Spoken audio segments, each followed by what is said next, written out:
Welcome to the Medical Collective, your go-to podcast where medicine meets real life. I'm Dr. Keisha Davis, a pathologist, personal trainer, and your host. I will be joined by a vibrant team of doctors who are not just healthcare professionals, but artists, fitness enthusiasts, and advocates for change. Each episode, we dive deep into the world of medicine, from untold stories of the healthcare industry to the latest in medical advancements.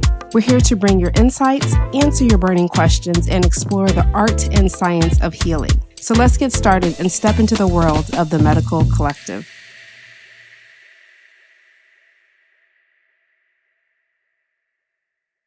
Hi, we are back again, just having more of a one-on-one to continue our amazing conversation. And if you read or have read about Dr. Charles Drew or Sylvia Drew, you may know some of the basics, but we are here for the questions that are not written on paper to get those answered. And Sylvia, one of them is the time that your father had, and you told us this before, the time your father had working with the blood bank, with Red Cross, and doing all the work he did for the soldiers. What did he take away from that? Well, I think he was very grateful that he was able to make a contribution to the war effort. Having available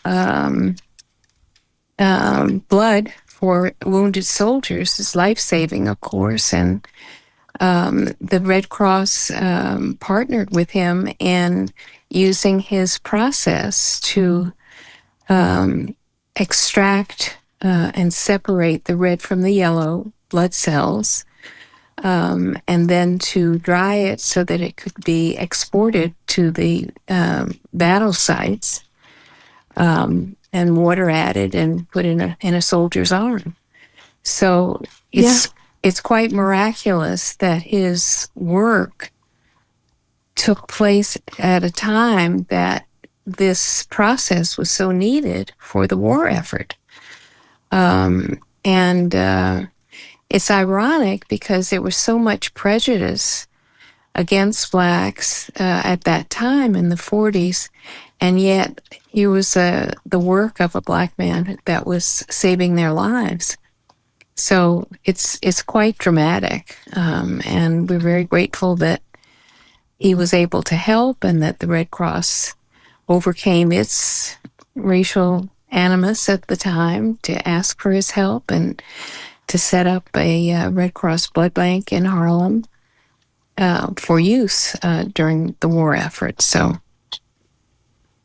yeah, if I was to put this into current times, I think the work that he did was accepted, but he was not truly accepted as a black man or black scientist, maybe to a point. And do you see now in the current times that we're living in that we've gotten any further as far as racism in medicine or those in the field? And in 2 points. First of all, I'm looking at and seeing that people are trying to race away the ability to get diversity in medicine so that we can look at things with disparities in healthcare.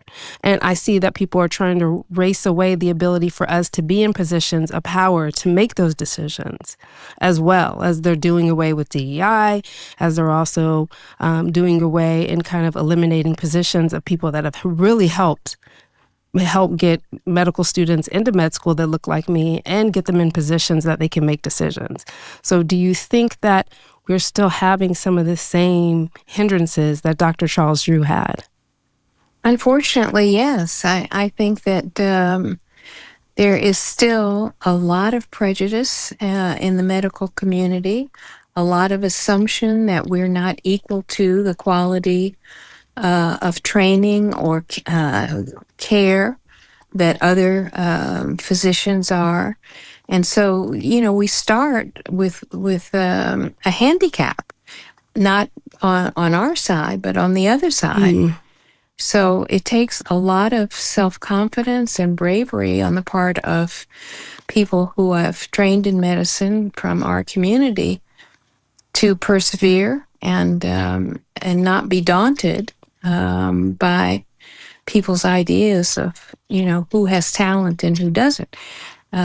We often are more talented than many of the other people that they have access to. And we've shown that over and over again. So it's just who we are in this country, and everyone is not biased in that way. There are many people who are not, but there still are many people who are. So, I think all of our students have to be prepared for that mix of enlightened and unenlightened people that they will um, be encountering as they practice. That's a great segue because you are working with the medical school that's named after your father and literally in his legacy. And you have to prepare these students. And when I think back to when I was a medical student, it was a different time. I mean, we have our ancestors paved the way for us, but it still was not easy. I did medical school in Kansas, and there was a lot of racism and bias. And now we see students that have more. However, I feel like we're going backwards. We have to prepare them for the technology world, for AI, and then also to be able to navigate the waters that are, the current problems with the administration and also with healthcare. We're trying to get back to the way healthcare was, and I feel like every time we take a step forward, something else is moving us back to get back just to baseline. So how do you think you can or the school is preparing these new med students for this? Because they're scared. They went through the pandemic. Some of them were in training or in high school and seeing how scientists and doctors were treated. And then you got your own colleagues mistreating you. And then you've got the fact that this easy way to make a living with social media. So some of them wonder if it's worth it. Oh, I don't think they are faint-hearted. Anybody who studies medicine is not faint-hearted. It's just too difficult. No. It's too demanding. But I do think being the students in an environment that is welcoming and doesn't have that barrier just makes it a lot easier for them to do their studies and learn the things that they have to learn.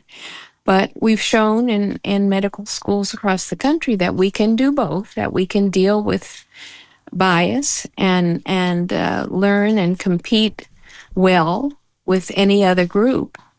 But it's just, I don't know, just a pleasure to see people be who they are without worrying about that in a minority-focused medical training environment for our doctors and nurses and public health specialists. So I wish everybody could be as fair-minded, but that's just not. And now we have such a terrible leader who's inviting prejudice to come back full bore, and not to be ashamed of it, not to feel there's anything wrong with it. In my lifetime, I didn't expect to see this reversal. I'm really shocked by it because I thought we had gotten past that, but we haven't. We haven't gotten past it, and so, we've had experience with it before and we'll deal with it now. I'm just hoping that there's not a followership of, the attitudes of our president. I'm just hoping that people will stay with what we've learned, that they need us. We have a very complicated environment of many different ethnicities and languages. And you can't, as a white person, do your job without the help of our trained medical providers. You can't, because the barrier between groups is very high. It's very high. And people need to, the patients need to have trust in their providers in order to tell the providers what they need to learn about them. If they don't trust them, they don't tell them. And then the provider can't provide the care that is needed. So it's a very serious situation, and I felt that we were really making good progress. But We were. what I'm learning now is that, the progress is not permanent. It's not permanent. So I guess it's just our situation that we have to keep reclimbing that hill. And it's a shame that we have to do that, but if that's what we have to do, because I know that our students are dedicated to service. They're dedicated to working in multi-ethnic communities. They'll work with any group, white, black, brown, yellow, any group, and bring same high quality of care and compassion. Actually, I believe more compassion, because we've been so used to historically not having compassion. Having kind of a minimalist approach to taking care of us rather than maximum quality. So we haven't come that far. We haven't come that far. I'm sorry to say.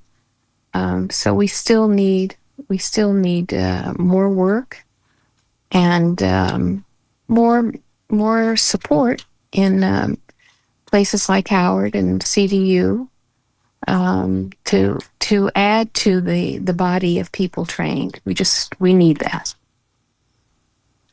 I like that you pointed out that the med school, to me, is protecting them. And I think in a time when they're going through their studies and their practice, I think that's a great point, because it fosters a sense of support, and then they can grow. And then, of course, they're going to be out in the real world, seeing the adversity. But I think protecting them right now is a great way, especially amidst everything that's going on. And for you telling us we haven't made it that far is kind of sad. But it being Black History Month and seeing the many people that are also making history, as doctors that may have to be facing discrimination or have to fight causes for our patients, and you were a civil rights attorney, what advice could you give to us as we're practicing? Because we're navigating a lot right now. Dr. Sharon, who was on earlier, is an obstetrician gynecologist in Texas, and many OB-GYNs have to face that. And on top of the fact that they feel that they're going to be the easier targets because they're the Black physician in these states, and then physicians in general that are feeling a little bit like they have to fight a lot of adversity.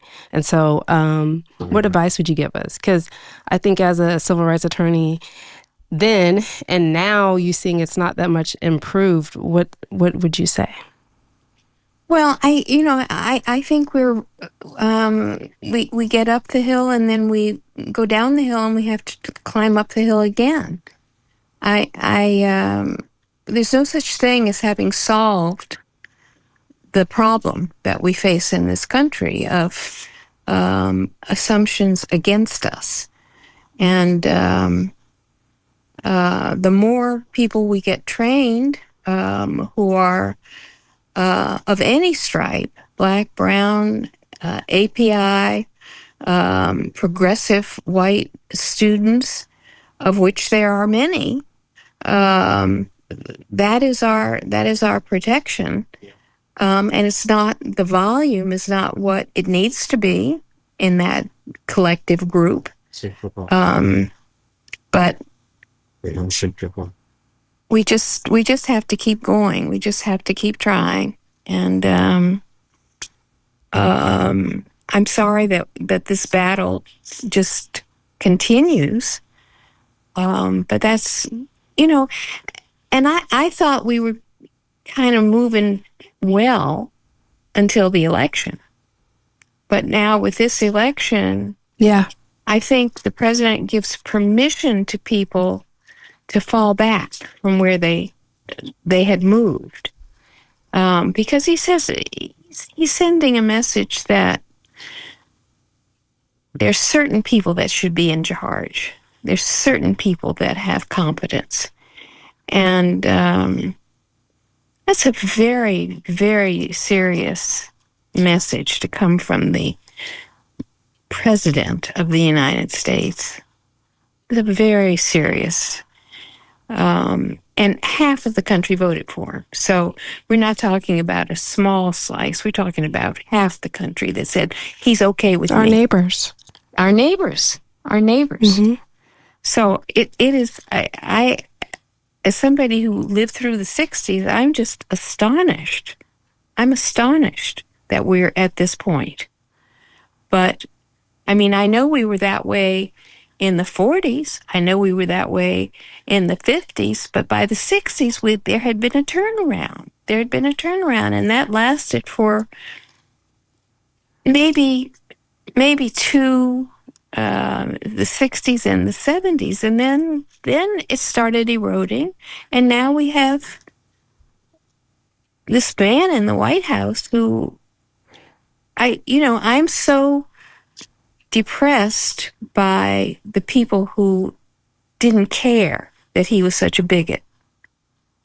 I think he's a bigot, but I didn't think half of the country was bigoted. And I think that what they're saying is it's okay with us. We might not personally be bigoted, but it's okay with us that the president is, because he has other qualities that we find more important. The status of people of color is not a priority for this country at this time. We helped you all. We helped you all for a while. Now, we have other things that we have to look at. We have other things that we're concerned about. We're not concerned about your status. That's just not on our agenda. That's the way I feel. So we're once again kind of alone in our battle, which is very, very demoralizing. Very demoralizing. But we did it. Demoralizing. We did it before, and we can do it again. And we do have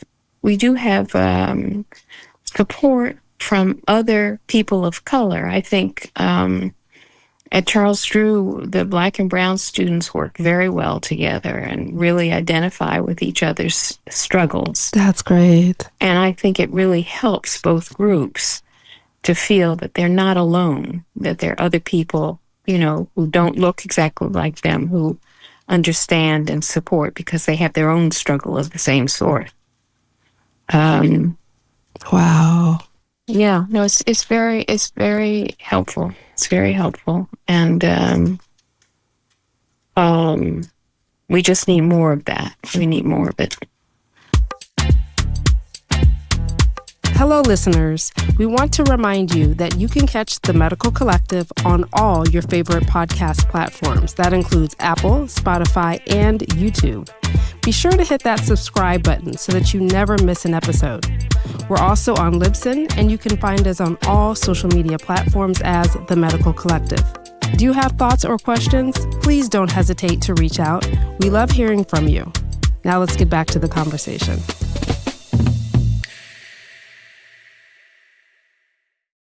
Sylvia, I don't know if you know, but there's also been a banning. So NIH, when they look at their applications for review for research, right? Mm-hmm. Those who are doing research, and mind you, basic science research, everybody helps the foundation of medicine for cancer, for disease, for everything.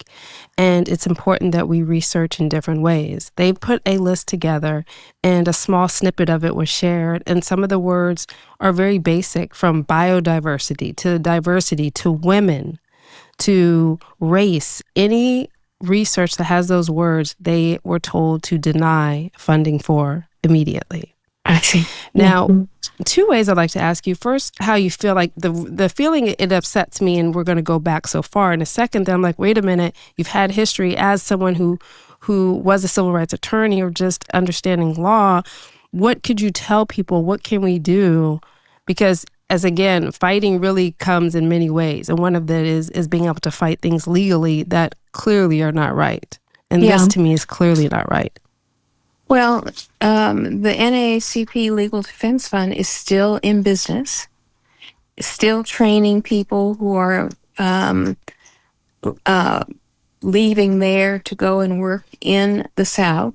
Not that the South is the only place where you have prejudice. We certainly have prejudice in the North, but there's more of it in the southern areas, and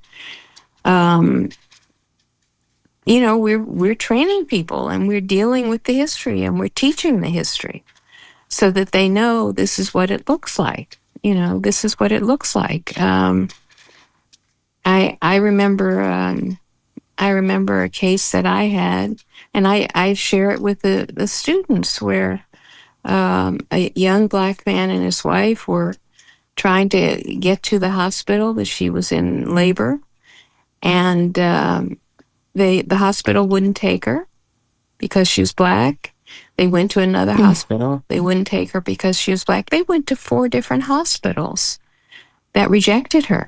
4. 4. And so, she finally got to probably a public hospital that took her. But, to say that it's you can't get care here, I mean, it's just astonishing. And they don't do it as blatantly now, but the effect is the same. The effect is the same, that, barriers are put up so that you're not welcome there, and you don't go there unless you're just in extremis. Healthcare is not equally available to all groups. It just isn't. And don't be Latinx and don't speak English, please. Don't expect anybody's going to help you. It's very hard. It's very hard, and I don't mean to disparage people who are progressive and doing the right thing. There are lots of hospitals that do well. UCLA does well. USC does well, but we're in Los Angeles, where we've got the polyglot of different groups here. You can't do business without dealing with multiple ethnicities, but that's not true in many other places. Many other places don't have this kind of history of progressive engagement with all people, because the populations aren't that big, and they can exercise their prejudice without retribution. Essentially, they do it by saying we don't take Medicaid. We don't take Medicaid. But they know that if they don't take Medicaid, they're not going to get Black and brown patients. They know that. What do you think your father would say if he was here today? I know this is your birthday month and your father's birthday month. What do you think he would say if he was here today? It's Black History Month. I am so grateful to your father. And I'm sure the people that don't even appreciate us as a race are grateful for your father. Well, what do you think he would say if he was here? Like I say, one positive thing. I'm sure, first of all, he would be so proud of you and the family. But one positive thing, and then one thing he may be saying about what's going on, the state of America. Well, he wasn't really a political actor. Yeah. He really believed that you work through excellent training. And he felt like he was making a contribution by providing excellent training to surgeons who were going to go to departments of surgery throughout the South, and provide excellent care. And he didn't have to be at Howard. He could have been many other places. But he went there because he wanted to train Black physicians. He wanted us to have a cadre of people who were the best at what they were doing. And so that was his way of fighting. He didn't want to join. He was friends with who was the famous Black singer who sang at the Washington Memorial. I'm blanking on his name. during my father's time. Anyway, they were friends. They were friends, Mm-hmm. um, and he was out struggling, demanding that he be allowed to sing at Constitution Hall in Washington, and he sang at the Washington at Lincoln Memorial because they wouldn't let him into the Constitution Hall. The and I think they talked about what you do about discrimination, and I think my father didn't want to do political battle. He wanted to work through the people who were going to provide the care, and that's what he did. That's what he did. It was it was an interesting choice because there were so many people during his time who were fighting big battles, directly saying stop the discrimination. But he wanted to work through the professional excellence of people of color. He thought that spoke volumes and provided the care that was necessary, even though we had poor hospitals, public hospitals, lack of, the things that the white hospitals had. But if you were a well-trained nurse, if you were a well-trained physician, you could make it. You could make it. If you had people who were not well-trained, you might not make it. You just might not make it because the backup wasn't that strong. But what the trained provider gives to the patient is the first thing. That's the most important thing. A lot of the hospitals that we had to go to in the early days were kind of pitiful. Just kind of pitiful because they didn't fund them. They didn't fund them. They were segregated and they were kind of bad. But if our doctors were good, if our nurses were good, we could make it. We could make it. And that's a story of our struggle. That's what we've always done. We take what we have and we make it work. We make it work because we invest in one another. We invest in our community, and we share the challenges. And I think it makes a difference if you're in a group that shares the challenges. It's hard to do it one-on-one. You need the support of the advocacy community. Paul Robeson, that's who I was trying to think of. Paul Robeson. And I think it's interesting that he and my father were friends and they chose to fight so differently.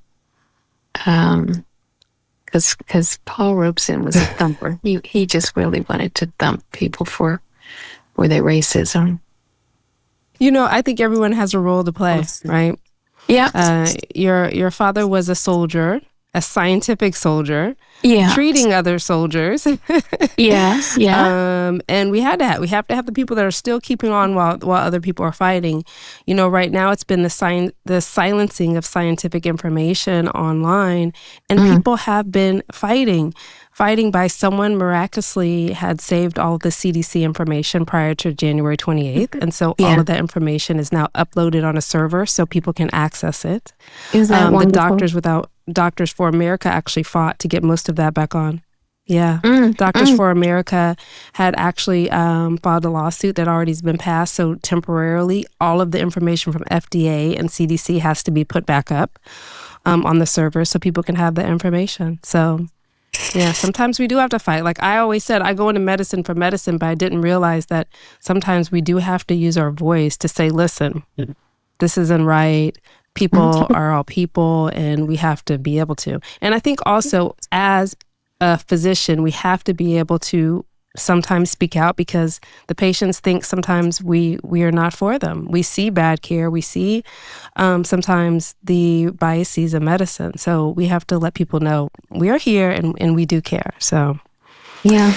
Sylvia, this has been amazing. Seriously, like having this conversation with you, I listened back to the conversation we had in 2023. It warms my soul. And there have been days where I have felt down. I wanted to give up on medicine and wonder if it was worth it. And listening to the story of your father, listening to what you're doing and still doing to this day in this medical school just really brightens me. So any way I can help with the medical students in the future, way the podcast can, we will always be here for that because I think that this is so important. Like you said, there's still unity in diversity, and it's still here. We may not have made it as far as we would have liked, but we can't go back. No, and Yes. and they sparkle. They sparkle. The students sparkle so much. They're so bright, like you, and they just make you know that we're going to be all right because we're training a great force that's going to go out there and take care of people. Yes, and that's what it's about. Thank you. Any final words, Sylvia, you'd like to say? This has been a great discussion. I'm glad we got to have this. I thank you for the time and the interest, and I hope that people will emulate my father's belief that you fight oppression by doing and showing, as well as by joining activists who are pushing back against people like Donald Trump. But when you are excellent in the work that you do, you make great strides, not only for your patients, but for the knowledge and pushing back against the ignorance of people who have the wrong assumptions about who we are and what we can do.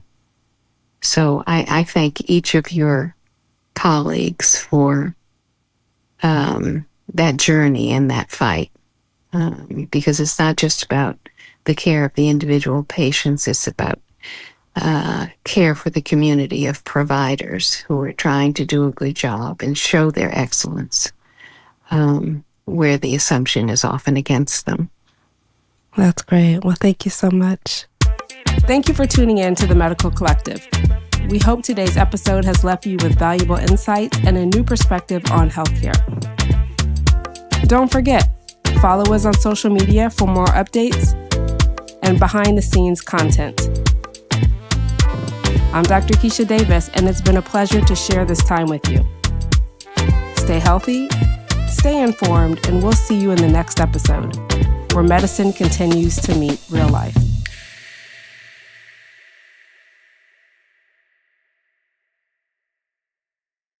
Please note that the content provided in the Medical Collective podcast, including text, graphics, images, and other material, is for informational purposes only. The content is not intended to be a substitute for professional medical advice, diagnosis, or treatment. Always seek the advice of your physician or other qualified health provider with any questions you may have regarding a medical condition. The views and opinions expressed on this podcast are solely those of the individual authors and guests and do not represent those of the Medical Collective, its staff, and any affiliated entities. The appearance of content on the podcast does not imply an endorsement. Neither the host, Dr. Keisha Davis, the co-host, or any guest of the podcast bear responsibility for the accuracy of the content provided or the use of information received through the podcast. Reliance on any information provided by the Medical Collective podcast